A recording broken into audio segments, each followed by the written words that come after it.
ಎಲ್ಲರಿಗೂ ನಮಸ್ಕಾರ.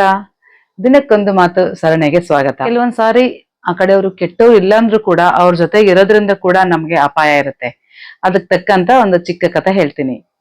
ಒಂದ್ಸಲ ನದಿ ಜೋರಾಗಿ ಪ್ರವಾಹ ಹರಿತಾ ಇರುತ್ತೆ. ಅದ್ರಲ್ಲಿ ಒಂದ್ ದಪ್ಪಂದು ಮರದ ತುಂಡು ಮತ್ತೆ ಒಂದು ಗಡಿಗೆ ಎರಡು ಹರ್ಕೊಂಡು ಹೋಗ್ತಾ ಇರ್ತಾವ.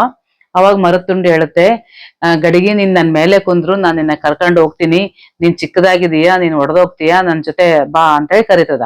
ಅವಾಗ ಅದು ಗಡಿಗೆ ಹೇಳ್ತದ, ನಿನ್ ಉದ್ದೇಶ ಸರಿ ಇರ್ಬೋದು, ಆದ್ರೆ ಈ ಪ್ರಭಾವದಿಂದ ನೀನು ಆ ಕಡೆ ಈ ಕಡೆ ಜೋರಾಗಿ ಬಂದಾಗ ನಂದು ಮೊದ್ಲೇ ಚಿಕ್ಕ ಗಡಿಗೆ ಅಲ್ಲ ನಾನು, ನೀನೇನಾದ್ರೂ ನನ್ ಮೇಲೆ ಬಿದ್ರೆ ನಾನು ಒಡೆದೋಗೋ ಚಾನ್ಸಸ್ ಇರುತ್ತೆ. ಅದಕ್ಕಾಗಿ ನಿನ್ ಪಾಡಿಗೆ ನೀನ್ ಹೋಗು, ನನ್ ಪಾಡಿಗೆ ನಾನು ಹೋಗ್ತೀನಿ ಅಂತ ಹೇಳುತ್ತಂತೆ. ನಿಜ ಅಲ್ಲ ಫ್ರೆಂಡ್ಸ್? ಕೆಲವೊಂದ್ಸಾರಿ ನಮ್ ಜೊತೆಗಿರೋರು ಅವ್ರು ಕೆಟ್ಟ ಉದ್ದೇಶ ಇಲ್ಲಂದ್ರೂ ಕೂಡ ಅವ್ರ ಜೊತೆಗೆ ನಮ್ಗೆ ಅಪಾಯ ಅಂತ ಅನಿಸಿದಾಗ ದೂರ ಇರ್ಬೇಕು ಅಂತ ಹೇಳ್ತಾ ಇವತ್ತಿನ ಮಾತನ್ನ ಮುಗಿಸ್ತಾ ಇದ್ದೀನಿ. ಮುಂದಿನ ಮಾತಿನೊಂದಿಗೆ ಮತ್ತೆ ಸಿಗ್ತೀನಿ. ಅಲ್ಲಿವರೆಗೂ ನಮಸ್ಕಾರ.